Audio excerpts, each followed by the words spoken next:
GST வரியை 40 விழுக்காடு வரை உயர்த்தி மக்களுக்கு வரிச்சுமையை சுமத்துவதாகட்டும் ஒன்றிய அரசு தொடர்ந்து மக்கள் விரோத ஆட்சியாக செயல்பட்டு கொண்டிருக்கிறது.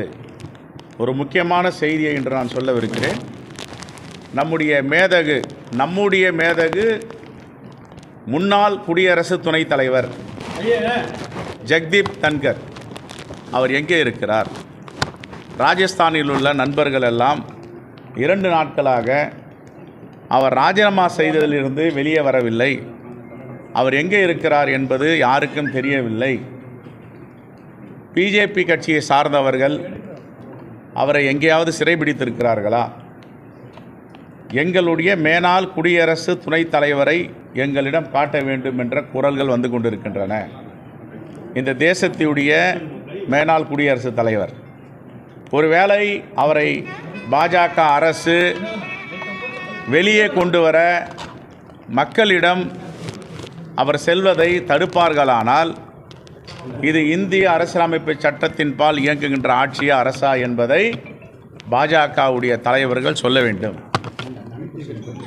ஏன் அவரை வெளியே வரவிடாமல் தடுத்து இருக்கின்ற சக்தி யார்?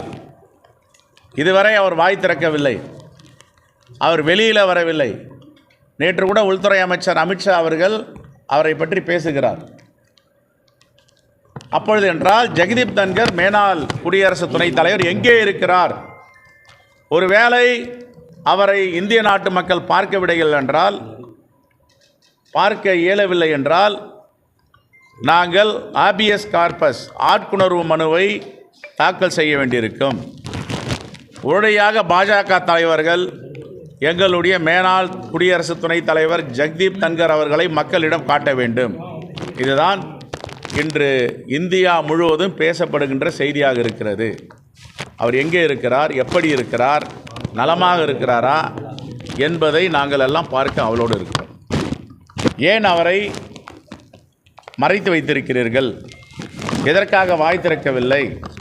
எதற்காக ராஜினாமா செய்தார்? ராஜினாமா செய்வதற்கு நெருக்கடி கொடுத்தது யார்? இப்படியெல்லாம் இளைஞர்களிடம், குறிப்பாக அவர் ஒரு சட்டக்கல்லூரியில் பயின்று மாணவராக இருந்து வழக்கறிஞராக பணிபுரிந்தவர். அப்போ வழக்கறிஞராக இருப்பவருக்கு இந்த தேசத்தில் பாதுகாப்பு இருக்கிறதா? மேனாள் குடியரசு துணைத் தலைவருக்கு பாதுகாப்பு இருக்கிறதா? அவரை வெளியே கொண்டு வந்து காட்டுங்கள் என்று ஒன்றிய அரசிற்கு நாங்கள் ஒரு வேண்டுகோளை வைக்கிறோம். சார், பார்த்தீங்கன்னா இப்போ 39% வாக்குகள் பெற்று அதாவது பாஜக கூட்டணி தமிழ்நாட்டில் வெற்றி பெறும் அப்படின்னு அமித்ஷா பேசுகிறார் சார். அதை எப்படி சார் பார்க்குறீங்க? அந்த 39 கூட்டணி எந்த அரித்தமேட்டிக் எந்த ஒரு கணக்குன்னு தெரியல.